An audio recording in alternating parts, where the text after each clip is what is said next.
going on today, guys? Bringing you some more Battlefield 4 content here. In today's video, I'm going to be going over the very large amount of balancing and tweaking that DICE plans on doing for Battlefield 4 here in the near future. I'm pretty much just going to start off from the oldest information and list it all the way through the newest information. Now, the first thing that they did for this was that they put a poll on Battlelog asking players what should they balance next. The first part of the poll is that they asked if we should balance the attack boat air defense, such as increasing the burst cannon's damage and adding AA lock-on style weapons to the attack boat. Number 2 is that the FGM 148 damage, that would be the javelin launcher available to the engineer. They plan on increasing the damage from 25% to 34% and asking us if we believe that they should do that. Number 3 is the stealth jet cannon. Now, they did previously release an update that balanced this a little bit. The default cannon got a damage buff, but that's really the only difference, and now some players are arguing that the default cannon is overpowered, and other players are wanting changes done with the other weapons available for the stealth jet, so they're pretty much asking what do we want changed all across the board for that. Number 4 is with the attack boat. They plan on reducing the splash damage for the default cannon against infantry and increasing the speed of the airburst. As of right now, they don't have any changes planned for the 30mm cannons. And the last part of the poll is for the MBT and IFVs, specifically the canister shell. They plan on increasing the damage, accuracy, and velocity all across the board for the canister shell. You can go right now onto Battlelog through the news section and find this article and vote on all of these options. Let's go ahead and move into the upcoming vehicle tweaks. The first one deals with the mobile AA gun. They plan on reducing its missile pool from 6 missiles to 4. Number 2 also deals with the mobile AA. They are planning on reducing the velocity of the default cannon from 1200 meters per second down to 800 to match it up with the 30mm cannon. Number 3 is that they are reducing the physical impact that missiles have on aircraft to prevent helicopter flipping. Number 4 deals with active radar. Now, with this, they plan on reducing the cone in which they actually lock onto the vehicles. This is very good because as of right now, the cone is so large that pretty much from any distance, you could be in your spawn essentially with an AA and kill an enemy's aircraft from their spawn. So you can just snipe people all the way across the map, and they're way too easy to use right now, so this is good. Number 5 deals with the attack helicopter. They plan on increasing the direct damage of the gunner to assist with vehicles like he could back in previous Battlefield titles. Number 6 also deals with the attack helicopter. They plan on increasing the direct damage of the Zuni rockets, just the Zuni rockets. As of right now, the Zuni rockets have the smallest pool and just really don't have that much of an advantage over the other ones, and it's not making them a valuable choice for the attack helicopters. Number 7 deals with the scout helicopter. They plan on reducing the splash of the 25mm cannon.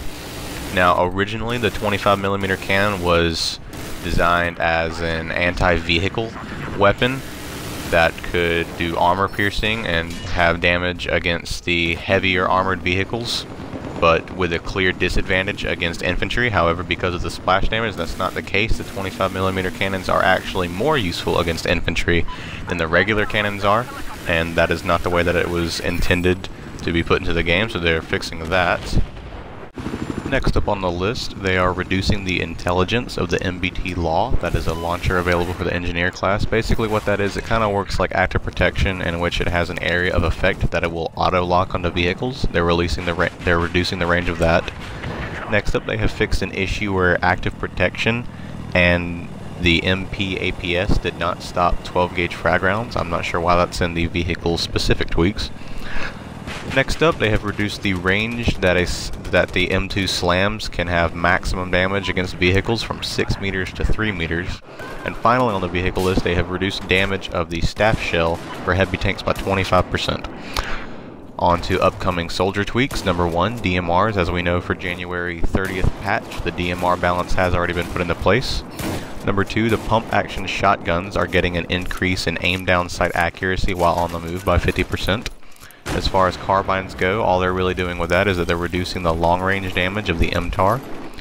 As for general stuff, number 1, they're changing how hipfire to ADS accuracy works. For those of you who don't know, before, if you started the hipfire with a fully automatic gun and you aim down sight while still firing, you would retain that hipfire accuracy. They're kind of changing it up a bit as to where now you're not going to retain the hipfire accuracy, but you're still going to have the worst possible aim down sight accuracy.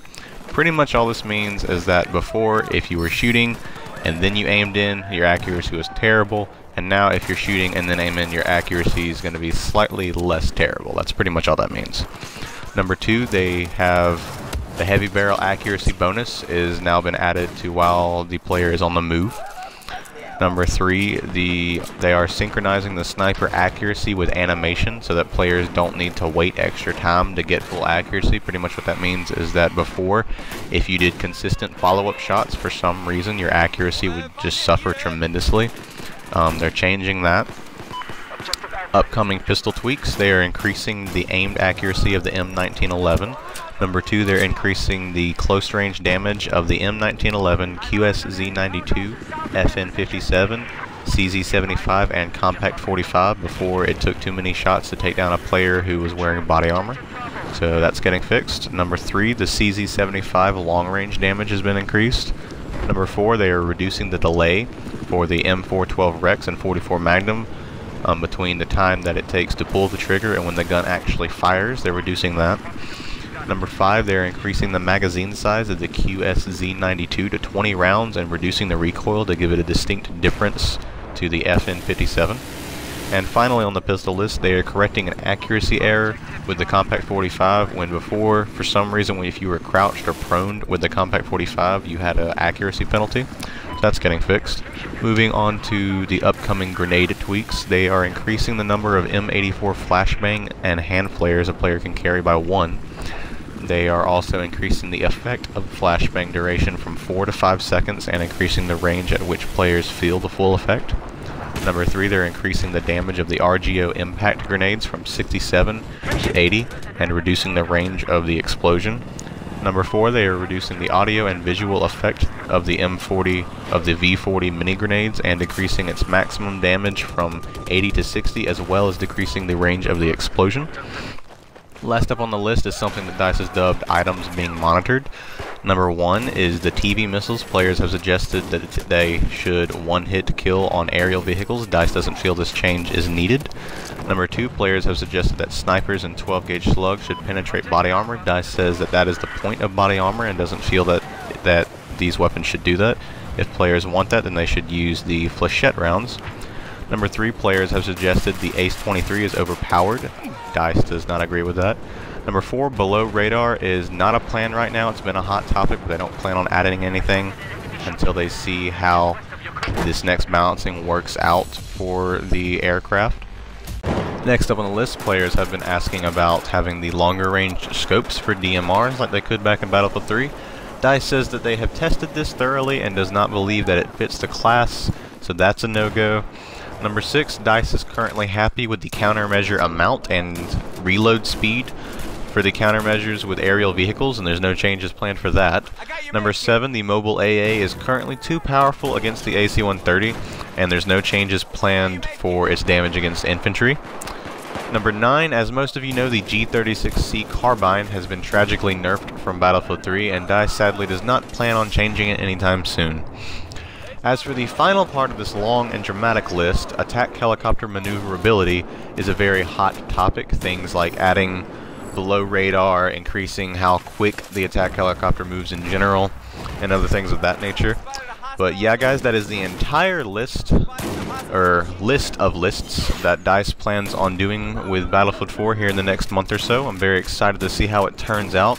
Some things kind of spark my interest and curiosity. Some things like the M2 Slam getting its maximum damage decreased, as well as the RGO impact grenades getting a damage buff.